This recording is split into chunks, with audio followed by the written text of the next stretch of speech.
This is Sporting Life. Well, delighted to be joined by Patrick Mullins. And Patrick, we've spoken for a few years now, looking ahead to the big jumping days, and something different now. You're preparing a filly for the Irish Oaks at the Cover. How exciting is that for you and the team? Yeah, look, hugely exciting. My mother bought her as a yearling, and with the point of view of racing her and breeding from her. She wanted to try and breed a good class middle distance flat horse. But when she won so impressively at Leopardstown, we got an offer we couldn't refuse.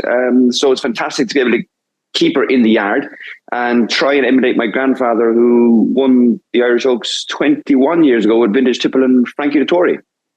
Fantastic. What an incentive that is. And how have preparations gone with her? Really well. Willie elected not to take in another race before the Irish Oaks, to go straight from the maiden. So look, that's going to be difficult, but we were happy to prepare her at home. Everything's gone 100%. James Doyle flew over to Ryder Work in the Curragh on Tuesday, and she went very well with Waughborn. So touch wood from our side, it's all gone swimmingly. And obviously, she's a time for 104p weighted adjusted rating. She's a bit to find with those who've had the chance to go higher. What sort of sense do you get of her ceiling of ability? Do you think she is a Group 1 filly? Look, we don't have a whole pile to compare her with, to be honest. But look, she always really caught our eye. We were disappointed when she got beaten last year in Galway, but as a 2-year-old, I think that's a hard place to win first time out.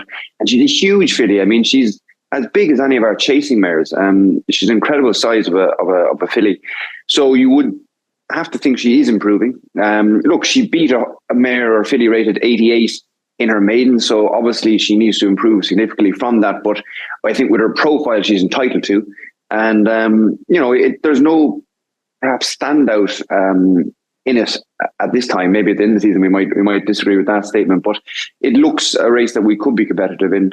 So we're hopeful.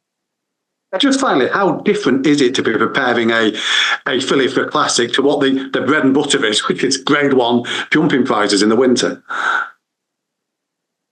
Yeah, look, it is something that fascinates me a bit. We don't change our system or our routine a whole pile. Like, obviously she does a little bit less than the jumping horses, but she's on the same gallop and she essentially does the same work, but just a little less of it. She's handled all her work really well. And like I said, the fact that she's such a big, strong filly is probably a big help for her on our gallop.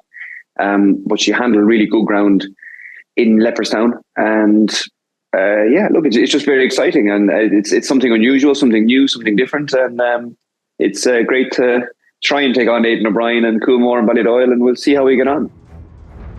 Download the Sporting Life app for the best racing coverage, including live racing blogs, fast results, stable tours, trainer and jockey interviews, expert opinion and tips.